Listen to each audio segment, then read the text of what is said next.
Welcome to Reality Check. I'm your host, Nate Thorne. I'm here to check your reality. Make sure you're on the same page as the rest of us. Today on Reality Check, we're going to look into the migrant crisis and how it's linked to other world events and see what's really going on. Because I heard people asking, for instance, like Alex Jones asking his revered guests what they think is the true reason for the migrant crisis, because the public version of what's going on and the truth are always two different things. So I still have yet to hear a satisfactory answer, so I'm just going to make a video and answer it. So first thing to understand is that the elite, the globalists, the Illuminati type Luciferians, they want a version of a new world order that basically boils down to a microchipped population and a total surveillance grid network. So that's an obvious authoritarian dictatorship, and to go from a democratic society that we have in the West to a microchipped population and a surveillance grid, total surveillance grid, is a huge step and would take a long time, and there's very few ways to get it done quicker, and those ways are fear and violence, or fear of violence. And basically that's what 9/11 was the event that was supposed to get us all afraid of the big bad boogeyman of radical Islamic terrorism and have us give up our liberty for security. But because there were people that were aware and awake, and some of us still had two working brain cells, we knew what happened from the moment it happened, and we knew it was an inside job. At bare minimum was a colossal F-up by absolutely incompetent people, but it's way more likely, especially when you look at the evidence, that it was an inside job, because no people can wire a building without there's somebody being on the inside. So one way or the other, it was an inside job, false flag, to blame on radical Islamic terrorism and have us all afraid of that and give up our liberty for security. But because it was exposed as an inside job, false flag, they couldn't continue with their next step and the next phase of the plan to get us to their version of the New World Order. So an actual real radical Islamic terrorist threat, and that's why they pulled out of Iraq the way they did, leaving the oil and the weapons and armored Humvees with the keys in the ignition, etc., for these other groups to come and take them and use the wealth of the oil as the means to fund their army and the mobility and the funding for it. So basically then the State Department with Hillary Clinton went to Libya and overthrew Gaddafi in Libya, and then Egypt, and then in Syria, and created this migrant crisis so that they open up the floodgates, allowing all these migrants to pour into the West, in Europe and North America, unvetted. And when they're unvetted, it's easy to hide ISIS sleeper cells in the midst of them. So that's why the migrant crisis has occurred, and that's what this is all about, is to bring in the actual real radical Islamic terrorist threat. And Trump, Trojan horse Trump, and when I say that, I'm not talking about how he just started using the term Trojan horse. I'm talking about him being the Trojan horse. In fact, that information came out about a week ago, so I guess it would take about a week before take a few days before it got up to the top levels, and so they realized they had to do something to deflect it, so they start using the term themselves, and then but deflecting it and blaming you, like projection, like, no, that's the Trojan horse, there's the Trojan horse, this is the Trojan horse, anything but Trump himself being the Trojan horse. But Trump's the Trojan horse. See, you can tell because they always give us our belief confirmation, meaning that every single thing he does confirms our belief. And because the elite are smart people, they knew that the planet was waking up, and there was this huge movement in the in the States, the Tea Party and the Truther and just the awakening in general. It's like the sleeping giant is waking up, and the elites decided, rather than do a frontal assault and combat it face to face, they would usurp it and subvert it by jumping on its back and riding the energy, but harnessing it like a bit in the mouth of a horse, and like harnessing it and steering it to their agenda, right? So that's what they did. They had somebody appear as a truther. They had Trump pretend to be a truther to tell the truth, and then they had the establishment appear to be against him, and all those things are belief confirmations. They all confirm our beliefs. Like, oh, Trump's for real because he always says the truth. A belief confirmation. Oh, Trump's for real because the establishment's against him. Belief confirmation. Oh, Trump's for real because he's self-funded. He answers to no one. Belief confirmation. So Trump won the nomination, and because there's only two real candidates, because independents never get into the White House, it's only Democrat or Republican. That's why many call it the two-party dictatorship. But so now, because there's only two real candidates, only one of them's going to get into the White House. And then right on cue, Hillary's emails get leaked, and she's a liar, and she betrayed the trust of the American people and those serving, and then again on cue, she's sick and she's coughing. She can't talk without coughing and having these coughing fits. And then right on cue, she's falling down on 9/11, etc., etc. So if he wins, well, there's another belief confirmation. Well, of course, because there's only two real candidates and the one's not fit to run. One's not fit to be in office, so the only real choice left is Trump. So that'll be another belief confirmation, because anybody who's actually a real thinker will be like, yeah, but how could he win against the establishment? Well, he's a billionaire. He could afford to go up against them. Oh, okay. Belief confirmation again. So Trojan Horse Trump is checking all these boxes that would allow him to appear as a real truther.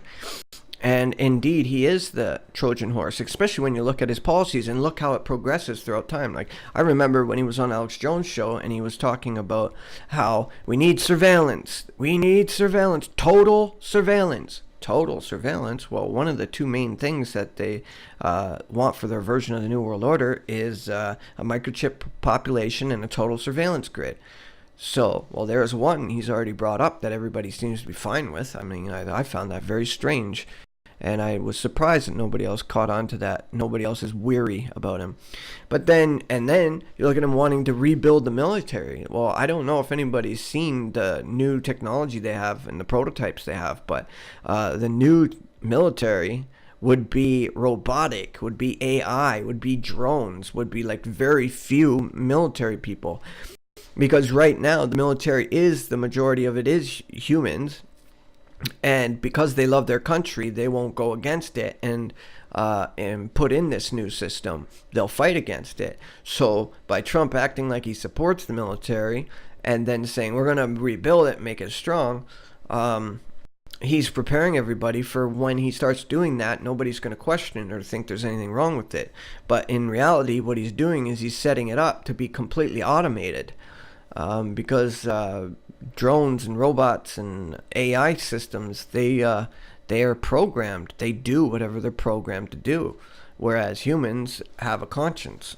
Anyway, so that's that issue out of the way.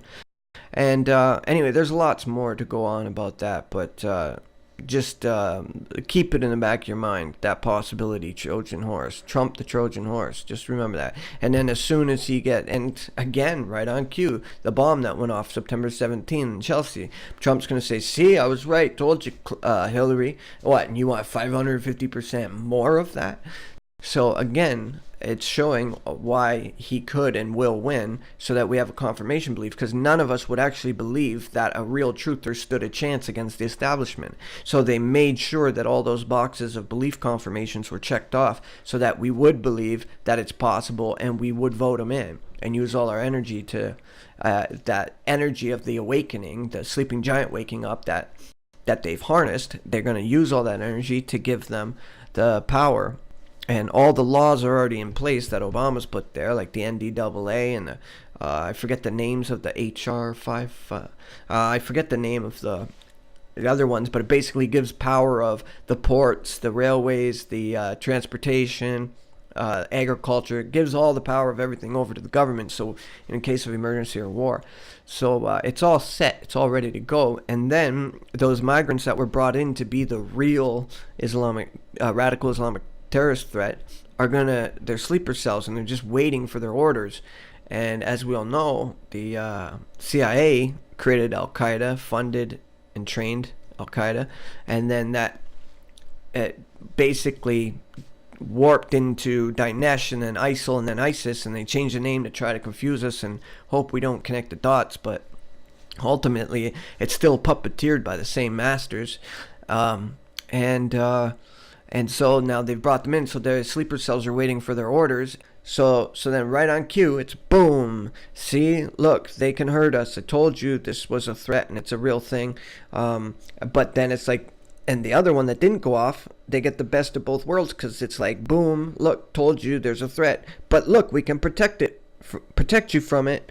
So it's the best of both worlds, so that they're conditioning people to be ready to give up their liberty for security. And then once he does get into office, you're going to see it like clockwork, to the point of where it's almost a daily thing. And then alongside it, Black Lives Matter and the race war kicking off, so that America's in a complete disarray, so that they can declare a state of emergency, martial law, and then go door to door confiscating guns and say, don't worry, when order's restored, you'll get them back. Hey, they'll even have paperwork to fill out to make it look legit, like you will get them back, but wink, wink, haha, nobody's getting it back. Once the American people are disarmed, well, then it's nothing to force the next phase on them, which would probably be mobile RFID chipping stations. And remember, not most, but a lot of people are already microchipped.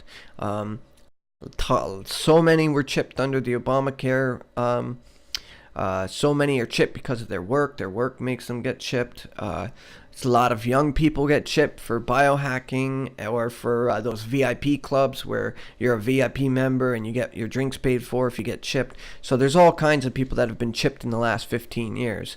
And so we're probably close to that 50% tipping point, that balancing tip of the fulcrum balancing point, where once you get close to it, it's so easy to force the other half, because they have no problem supporting the government in the process of changing the society into a microchipped population and forcing it on the other half that aren't chipped.